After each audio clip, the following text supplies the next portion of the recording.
Happy Monday morning to you. Hopefully everybody's doing well and hopefully everybody got a good weekend. Boy, it was an exciting weekend in the world of sports, and I look forward to diving into that action and talking about it with you guys. And then we'll go ahead and kick off Monday's action with some afternoon soccer in the Premier League. Then you've also going to roll that into some NBA and NHL bets later on this evening. Again, hopefully everybody's doing well. Let's go ahead and jump on into talking about the NFL before we dive into the recap. First, let's just take the games in action and talk about those Jaguars taking on the Chiefs. And, Chiefs obviously get it done. The Jaguars cover, which was, what certainly a lot of people wanted to talk about going into that game was how, the Chiefs just have a hard time covering the spread. So give the Jaguars credit kicking that late field goal there to go ahead and get the cover. But, boy, a couple things stung me from that game. How about JaMycal Hasty getting action as a ball carrier running that? It was sickening, and you saw he was explosive. I mean, on that first run, he ripped off, around about a 15 or so yard carry. So,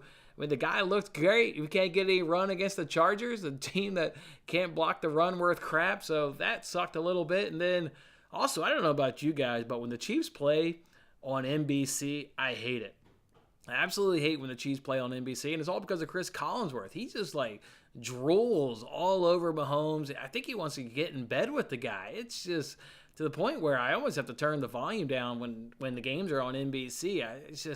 I get the quarterback, get how good he is and everything, but Collinsworth, he just takes it to a whole nother love affair with Patrick Mahomes. I just can't stand it. It wants to sound like some of this stuff Mahomes do, like no other player has ever done it in their entire life. It's just, oh man, I can't stand Chris Collinsworth. So Chiefs get it done. They advance to their third or fourth straight AFC Championship game. It's hard to keep track now. That team is obviously one of the elite teams in the NFL. Then later on in the Saturday, we had the Giants taking on the Eagles, and Eagles just had the momentum from start to finish. That was a game where, you normally get NFL games where you're not too worried. If you don't have momentum early, it's okay. At some point, you'll get it. And the Giants just never got momentum, never got back into that game, got a touchdown, but, that didn't really do much to instill any belief in them. And, yeah, I credit the Eagles coming off the week, no rust whatsoever. They hit the ground running and just absolutely demolished the Giants. So boring game, though, in terms of watching. I had it on, but certainly wasn't paying all that much attention, certainly late in that second half. But, yeah, good stuff there by the Eagles. And then Sunday's action, got the Bengals taking over the Bills, kind of like the Giants. Hell, the Bills never even had a chance, even though the score was 17-10.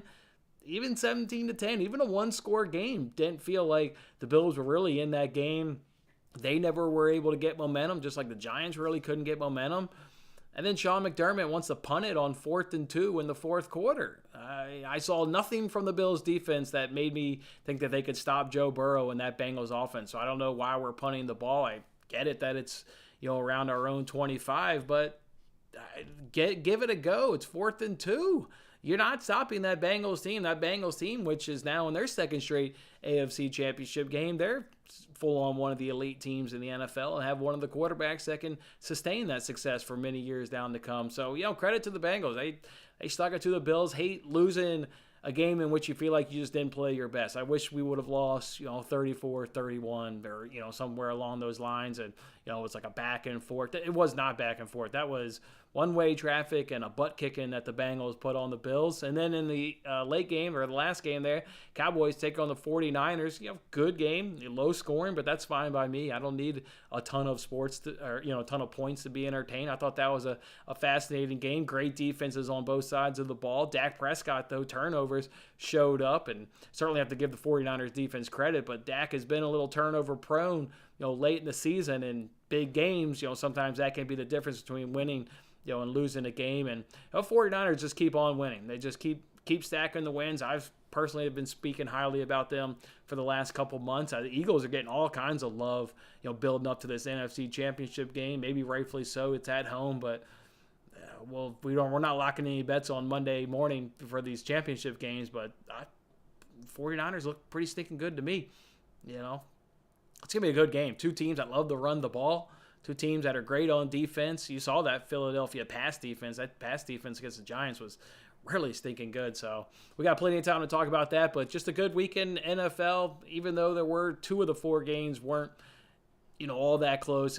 It's still the NFL, and we've only got a couple more weeks to enjoy it. So hopefully you guys were able to enjoy it too. Let's go ahead and roll that on now into the recap of last week, where third straight week in 2023, well, we will not be ringing that cash register at 28-27 and down 2.33 units. Now on the year, down 12.66 units on the year. And you can see on arbitrage, and I'm so glad I'm tracking this. And again, a suggestion to a few of you guys, several of you guys, curious of how much money you can make in free money over the course of an extended period of time. Well, roughly speaking, almost a month in, we're up to $111 so far of just putting free money in your pocket. So that's been cool to track. What were some of those wins over the course of last week? Well, how about the Australian Open? And let's throw up the recap there from the Australian Open, where it was ups and downs, but overall it was a great Australian Open, plus 3.01 units, and could have been monster right there if the last day where we put in one bet, a 3-unit play on Bonzi just to win a set, and it went 7-6 tiebreaker, and then it was, I think it was like 6-3, 6-1. That was Friday night, and boy, I think staying up late till 3 in the morning or so every night watching tennis kind of caught up to me, and I went to bed early and didn't even watch any of that match, but just to be competitive in that first set and then get rolled, tough stuff right there. You still win 3 units on the entire Australian Open, but if you add back those 3 units that you lost on that play, now you're at 6. But now then you can add your winnings from that 3-unit play. Would have turned almost 8 units in the Australian Open, but 3 units still good. Not going to complain about that. But boy, if Bonzi just wins one set, could have been so much more. What about that night we went 3-0 on the NBA? I'm betting those player props. That's right. Jokic went over his point total. Murray went over his assists, and Embiid had a big night as well, going over his point total. So that was a nice night in the NBA. What about Claxton, guys?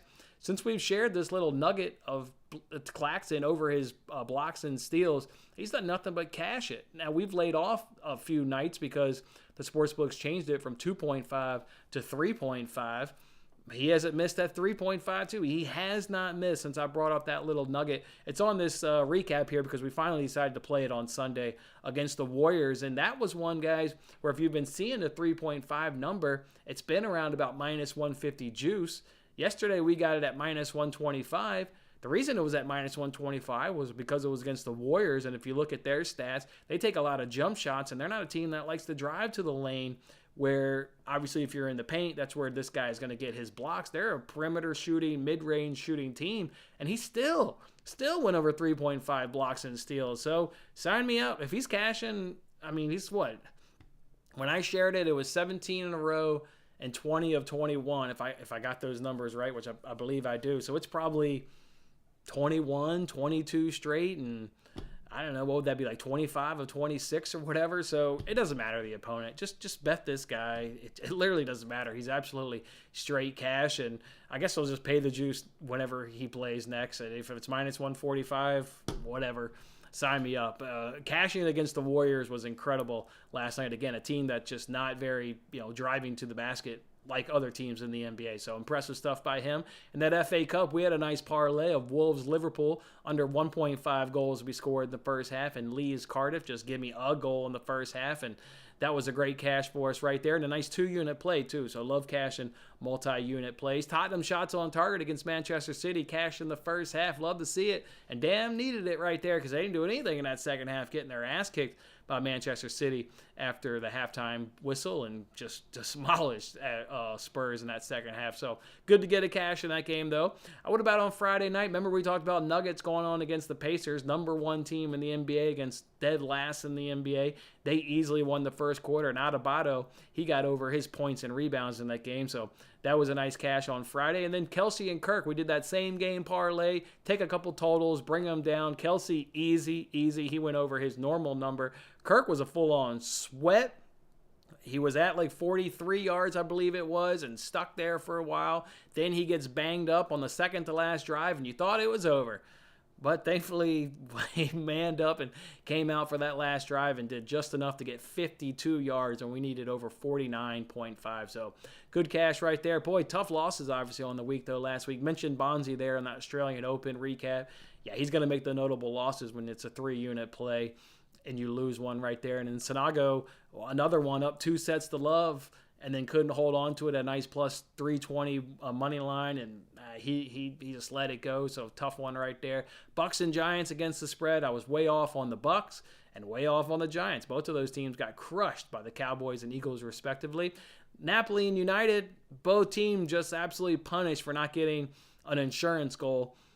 Napoli can't get the job done in there in Coppa Italia, and then United there against Leeds. Both of them at the death, though. Napoli gives it up in the 89th minute. United gives it up in the 92nd minute. Tough losing. Late. Late winners feel goddamn good. I love streaking through the house celebrating a late winner. It's the opposite when the losers come late. Just a tough feeling. Leeds and Brentford. How about a 0-0 game in Leeds? And not only in Leeds, hell, task on Brentford, because if you listen to the justification, Brentford also cashes over 2.5 at a damn good hit rate. So to see that match go 0-0, head-scratching one right there. What about McCollum and Marshall? Well, that's the good old NBA and the blowouts, baby. You bet on the NBA, you better be able to be tough enough to stomach NBA blowouts. And both of those guys missed by 2 buckets as they bowed out halfway through the fourth quarter due to that blowout. And then Allen and Cook missed both player props in that Bills game. Allen over 1.5 touchdowns. He ran a touchdown, but just struggled. As I mentioned there, we were kind of recapping the NFL. Struggled all day against that Bengals team. And then Cook needed him over 8.5 receiving yards. He didn't do anything. And then you thought on the last possession, the Bills, kind of a head-scratcher on player usage there on that last drive. On the last drive, they did like 3 straight checkdowns to Devin Singletary. Fine with the checkdowns. Got to take what the defense can give you. Well, why is James Cook not in there? He's way more explosive, way more faster than Devin Singletary. Obviously, it doesn't matter in terms of the Bills coming back and winning the game. That's irrelevant. Would have liked to see James Cook right there. Boy, because Singletary, I think he ended the game with like 30 or 40 receiving yards, and they all came on that last drive. So too bad Cook couldn't get up in there, but obviously we're not betting on a player prop to cash in that fashion. Obviously thought he was going to cash throughout the game, but it just didn't quite go our way. And then in terms of taking anything over into this week, we take $10 and change into arbitrage. That was on Sunday's recap tweet, and then we got a $5 free bet on FanDuel as we did their their divisional round, same game parlay, risk-free thing. We swung and missed on that one, but we take $5 into this week. So let's jump on into the comment section, see what you guys are up to on this great Monday morning. And then again, we've got soccer bets, NHL bets, and NBA bets to share with you as well. Yeah, I was confused on that one too, Chris. 0-0 in Leeds, Brentford. That one had me, and Schultz gets it done. Schultz gets a touchdown. Hopefully you were able to bet that. Good morning, Corey. Appreciate it, man. It's I just wanted them to play better. I mean, of course I don't. Loss is a loss, but goddamn, just play better. God damn, just play better. Good morning, Ross. You also hit again. This is starting to be an auto lock. It cashed last night against the Lakers. All right. The Lakers didn't have the numbers as, what was it, the 76ers when I gave it out? Yeah, it was the 76ers, but maybe you have to keep that in mind. They are in action tonight, but there's currently no props because the Blazers are on the back end of a back-to-back. Yeah. I don't know. He's just like drools all over Mahomes. You can feel it through the television. You can feel the drool dripping out of the guy's mouth. Weird stuff. Morning, Alex and Thad. Hope you guys are doing well. It was a great weekend of sports. Giants forgot to show up though. Yeah, Derek, that was rough, man. They got their ass kicked, but so did the Bills. What's up, Brian? You had Man City first half, Wolves under. I was on the Wolves under as well on TikTok, and Holland got a goal. Wow. Nice, Dad. It's a good weekend. Holland bagged a hat trick. He's back. After 2 games of getting shut out by some of the bigger clubs, Holland announced himself in a big way this weekend against the Wolves. So nice hit there, Thad. Love to see that. Let's go ahead and throw up those soccer bets. We've shared them. We've talked about them. And by now, you've either watched between the posts because you either find that show entertaining and you also like the justification for the bets. And if you haven't, you don't really give a shit and you just want the goddamn bet. So I'm not going to talk about them again here, but I'll take Fulham and Tottenham. Both teams to score in over 2.5 at plus 104. And I'll take Fulham to score first at plus 115 as well. Let's go and get to those NHL shots on goals. We've got one good matchup in the NHL with the Columbus taking on Calgary because Columbus allows the 3rd most shots in the NHL while Calgary takes the 2nd most shots in the NHL. Butland, his average is 3.2 per game. And Tyler here, his average is 3 per game. Backlund has cashed in 4 of 6, and Tyler here has cashed in 5 of 6. So we'll go ahead and take both of those guys over 2.5 shots on goal. Let's talk about some NBA here real quick. Some games that I think are worth betting.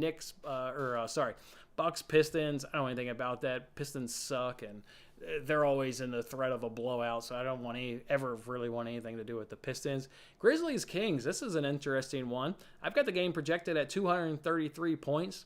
The line opened at 243. It's been bet up to 245.5. It's actually on 246 on some sports books that I don't have access to, but on books that I have access to, 245.5. It's cashed in the last 10 head-to-head, though, if you would have bet the under. Yeah, it's cashed in the last 10 head-to-head if you would have gone ahead and take the under. And easy cashes, too, because the most points that were scored was 235. Current line, call it 245.5, 246. You've got 10 points of breathing room at 235. It's cashed in the last 5 Memphis games outright, and it's cashed in only 2 of the last 5 Kings games. So that one maybe you want to keep an eye on. The other one I kind of like in the NBA is Hawks and Bulls. That line is I've got it scored at 232 as well. That line opened at 237, and it's now up to 239.5 over on BetMGM.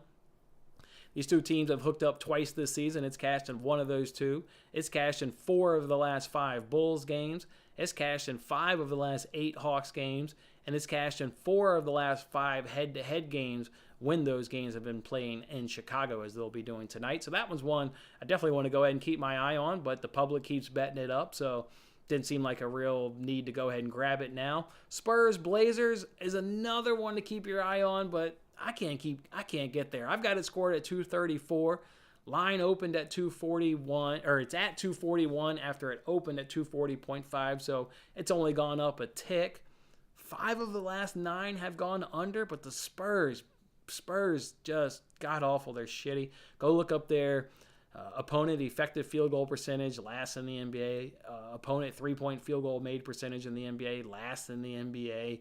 Spurs, 3 of their last 5 games would have wrecked a teased line. If you'd have just said, okay, well, I'll take a teaser and take an alternate line, 3 of their last 5 would have wrecked a teaser. So that line may look good, but the Spurs just don't play any goddamn defense, so I can't get behind that. So we'll probably stay away from that one altogether. But I think Grizzlies Kings is certainly a nice look, and then Hawks Bulls is another game that I think is a nice look as well. From the player prop perspective, Mason Plumlee, he should have a nice night, but LaMelo Ball's a game time decision. So we don't have any player props for that game involving Mason Plumlee. And then if you look at this Spurs-Blazers game, you don't get any player props from the Blazers perspective because, again, they were involved last night, so sportsbooks probably want to see who's available. But Nurkic, he could have a good night against Jakob Poeltl. Josh Hart, I think he's going to be a guy that maybe I'm going to be looking to fade. I've been trying to study the landscape of the NBA of maybe who are guys that are staying under. They're super sweaty and their lines are 6.5 and 8.5 points, but these guys have done it. And Josh Hart, I think, is another guy that could fall in that category. And then look at Jerami Grant. He would certainly be worthy of an over.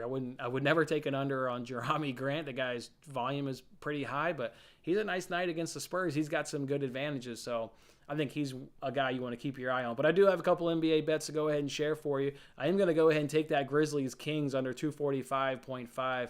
Again, just cash in the last 10 head-to-head, cash in the last 5 Memphis games, and been easy cashes too. So I will do under 245.5 points. And Trey Jones, while you're not getting any prop bets on Blazers players, you are getting ones on Spurs players. Maybe you wait and you want to find out who's playing for the Blazers, okay, but my thought process is on that one is if you don't get the Blazers players, then maybe you get a blowout and maybe he doesn't play much of the fourth quarter and it can help you. But yeah, the reason I like this right here is because he's already gone up against the Blazers twice this season. He's had 2 points and 10 points. That's 2 cashes and 2 easy cashes. And in those same 2 games, he got 6 assists and 10 assists. That plays right into how the Blazers defend the point guards. Top third in the NBA in terms of points and field goal percentage allowed, but then the bottom third in the league in terms of the assists. So if you just look at his production, it's it makes exact sense as to why he struggles from a point standpoint, but yet he has a good night, giving out assists, so it makes sense. And the night that he was in Portland was the night where he got 2 points and 10 assists. No big shocker, NBA players perform worse on the road. I like that right there. And then if you just look at this assist angle, they've got it at 5.5, so it would have cashed in those 2 games, but they want you to pay minus 156 juice. That's the reason why I settled on points, because this one's minus 105 over on Bet Rivers. It's minus 106 over on FanDuel. His average is 13.6 points per game. He's cashed this in 26 of 45 games. If you just look at tonight's current juice at minus 105, and if you bet every game, all 45 games, you'd be up 5.96 units. If you just blindly bet under 14.5 points at minus 105, you'd be up 5.96. So I like it with how the Blazers are defending the point guard position, how this guy is cashed in both those games, how he generally cashes in 26 out of 45. I'll go ahead and ride with Trey Jones there of the San Antonio Spurs under 14.5 points, while keeping just a reminder that we're keeping an eye on Plumlee, Nurkic, and Josh Hart and Jerami Grant, guys that maybe, and if you get any kind of like Damian Lillard's out, but like Jerami Grant's playing, that's a full-on just like go bet Jerami Grant kind of move. Nurkic, he should really have a good night up against Jakob Poeltl, so we'll kind of keep an eye on those. And again, that'll be closer to tip-off. If they're not out by 4 o'clock, once family time hits, I don't have the luxury of staring at NBA injury reports all evening once family time hits. So if I haven't tweeted those guys out by 4 p.m. Central Time, they're not going to get added to the card. All right, let's jump back into this comment section. Yeah, that Chelsea-Liverpool under. I did make that bet. Over on Man United if you tailed me. I did not tail the over. But yeah, the Liverpool-Chelsea under, that was as easy as it gets. That was good. Oh, because you were worried about the Jags. Yeah, Jags took care of business. Giants. Yeah, not good stuff right there. Over on his hit. Not the night I go ahead and drop him in a same-game parlay. But yes, generally speaking, yes, for sure. But classic, I dropped him in that same-game parlay the other night, and it didn't hit. But I agree. He's been doing it. He's give Bumley a little bit of credit. He's been coming through for the people lately. So I think it's worth a look tonight, taking on the Utah Jazz, and they've obviously still riding their backup center. So I think it's worth.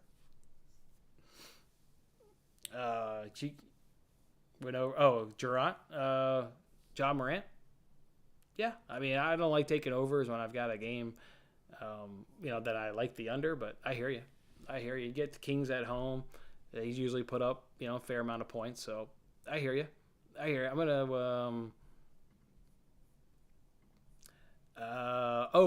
by the way, over 230. I got it scored at 226, so not for me. I've got a game score at 226. The one thing I was going to say, though, if you hear anybody giving out Pistons plus any points, they're actually not all that crazy. I can't get behind the Pistons really doing anything competitively in a basketball game. But if you actually hear people giving out today Pistons plus 11, they're not all that wrong. I've only got the Pistons losing by 3. Again, I'm not getting there with the Pistons, but if you do hear Pistons plus 11 today, don't think that person's necessarily crazy. The stats would actually justify it and back it up. But, yeah, I'm not taking a stab on the Pistons. Giannis is coming back to the lineup apparently tonight. Yeah, no thank you. I just can't do it. I can't do it. So that's what I'm going to roll with tonight, though. Afternoon soccer, Fulham, Tottenham, both teams to score over 2.5. Fulham to go ahead and score first. A couple of NHL shot targets, both of them over 2.5. We'll go ahead and roll with Trey Jones under 14.5 points. And then we'll go ahead and roll with Grizzlies Kings under 245.5 points. All right, fellas. Got to make some goddamn money this week. A brutal start to the year. And, yeah, some losses that, you can obviously cry about and justify it. But the fact is, I haven't turned a goddamn profit yet so far in 2023. And look for that to change this week and look to have a nice Monday and go ahead and kick it off. So, again, guys, hope you guys had a fantastic weekend. Hopefully you guys can get a good Monday and kick off your work week and kick off your, sports betting week in style. So, good luck tonight, fellas. And we'll see you back here tomorrow. Let's recap it and then kick off another day in sports. Have a good one.